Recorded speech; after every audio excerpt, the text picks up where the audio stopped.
Assalamualaikum warahmatullahi wabarakatuh. Apa kabar teman-teman? Jumpa kembali dengan kami Dewani Duren ya. Hari ini Minggu tanggal 29 Mei tahun 2022.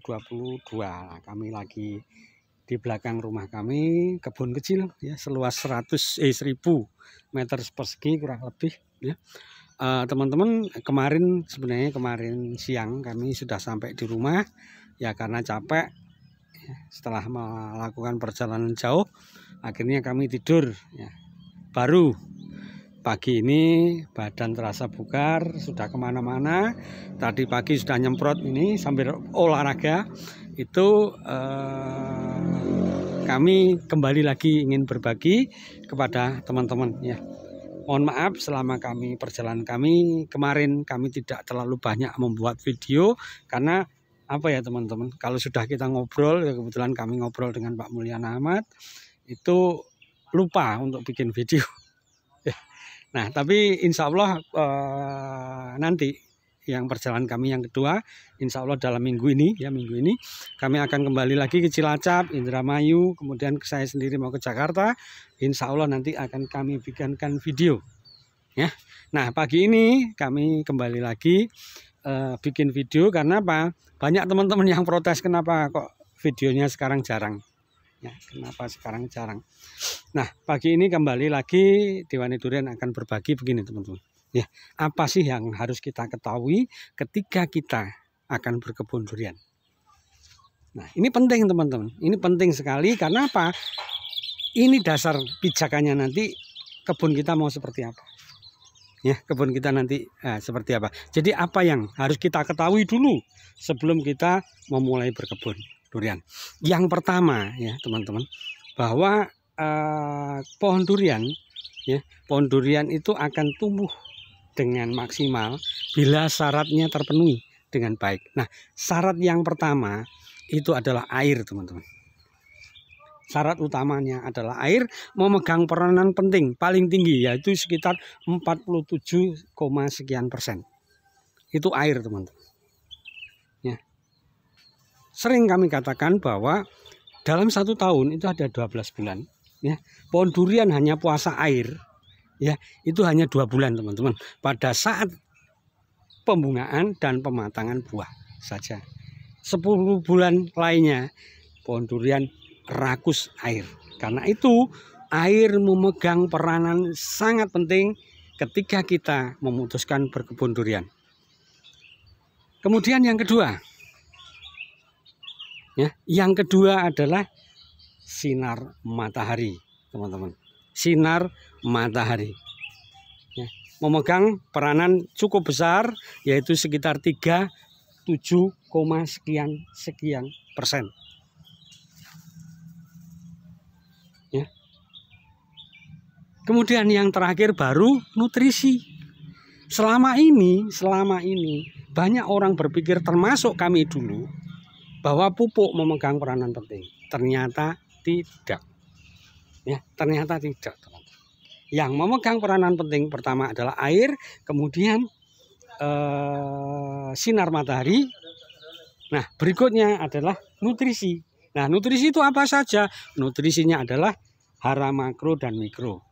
Itu yang wajib harus dipenuhi ya, makro dan mikro. Makro ada primer, ada sekunder, kemudian mikro. Ini penting, kita harus tahu apa saja yang masuk kategori hara makro ya. Hara makro pertama, makro primer, nitrogen, fosfor, dan kalium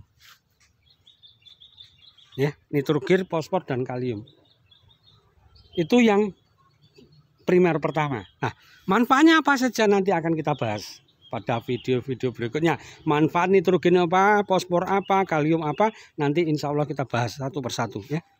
Kemudian yang kedua, hara makro sekunder. Apa itu? Di sana ada magnesium, kalsium, sama sulfur. Itu sekunder. Kebutuhannya lebih banyak yang primer tentu, sesuai dengan urutan. Nah apa manfaat magnesium, apa manfaat kalsium, apa manfaat sulfur, nanti kita bahas ya satu persatu supaya teman-teman paham manfaatnya apa. kekurangan, misalnya kekurangan kalsium, efeknya apa? Apa itu kekurangan sel kalsium, akibatnya apa? Kelebihannya apa? Dan lain sebagainya. Itu nanti kita bahas satu persatu, ya teman-teman. Kemudian apa? Hara mikro. Ya, hara mikro apa saja di sana? Ada zat besi, ya, ada kemudian boron, molibdenum, ya, kemudian zinc,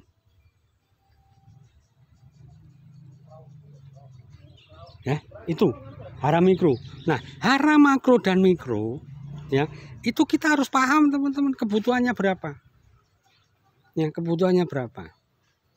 Nah, setelah ketiga unsur ini, ya, ketiga unsur pendukung pertumbuhan durian maksimal kita kuasai, ya, kita ketahui, kemudian kita melangkah selanjutnya apa?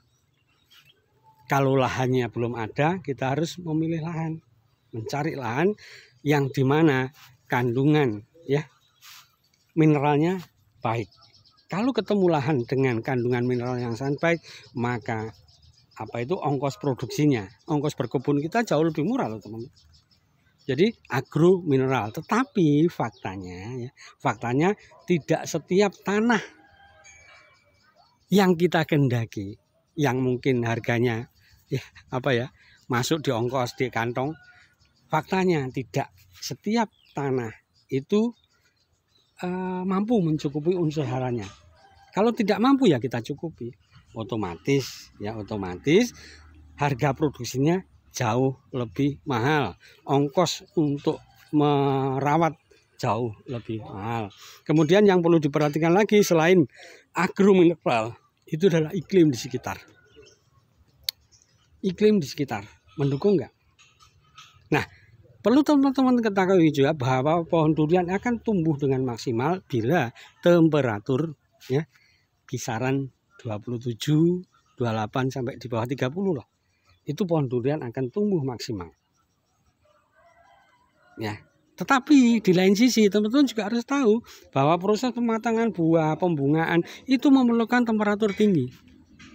Nah, disinilah, ya, kita harus paham kapan, ya, tanaman durian kita itu perlu temperatur tinggi dan kapan perlu rendah. Ini adalah permainan, jadi bukan maksudnya permainan begini. Jadi kita harus pandai-pandai dalam berkebun itu, tahu kondisi, ya, kapan tanaman kita itu perlu dingin, kapan tanaman kita itu perlu panas. Nah, permainan itu bisa dilakukan bila ketersediaan air tercukupi dengan baik. Sepanas apapun terik matahari teman-teman, kalau di sekitar, ya, di sekitar tanaman durian kita ada kolam seperti itu, ya nggak masalah. Karena apa? Air membuat suasana dingin di sekitar tanaman kita. Nah, apalagi yang harus kita ketahui juga, kalau temperaturnya tinggi, kemudian daun duriannya merunduk seperti sekarang ini. Ini masuk kategori daun merunduk, teman-teman. Apa yang harus kita lakukan? Kalau kita biarkan tanaman kita bisa stres. Kalau kondisi seperti ini, teman-teman bisa lakukan penyemprotan biostimulan asam amino. Ya, biostimulan atau asam amino bisa kita lakukan.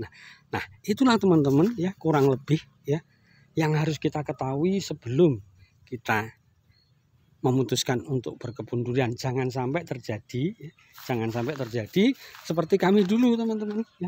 Ketika kita akan memutuskan berkebun durian, kita nggak pernah mau, kita belum tahu apa saja yang harus dilakukan. Akhirnya apa? Ongkosnya sangat mahal. Karena di awal itu pertumbuhan jeleknya itu lebih dari 60%, teman-teman. Ini. Nah, kenapa kami berbagi seperti ini? Tujuannya apa? Apa yang kami pernah alami jangan sampai terjadi kepada teman-teman. Ya, kami tidak ingin. Ya, karena itulah kami berbagi. Ya, karena itulah kami berbagi. Ya. Jadi sekali lagi, ya, ada 3 hal pokok, ya, yang membuat tanaman durian kita tumbuh luar biasa sepanjang hari. Apa itu?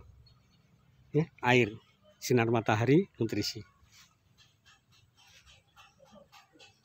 Ya, Nah, nutrisi apa saja tadi sudah kami bahas ya. Oke teman-teman, itulah ya sedikit ya bekal yang teman-teman bisa lakukan ya. Teman-teman bisa pahami dulu sebelum memulai untuk berkebun durian. Dari ujung timur Pulau Jawa, tepatnya Dusun Yudomulyo, Desa Ringin Telu, Kecamatan Bangurjo, Kabupaten Banyuwangi, Dewani Durian berbagi. Tetap semangat, pantang menyerah. Salam sukses petani durian Indonesia. Assalamualaikum warahmatullahi wabarakatuh.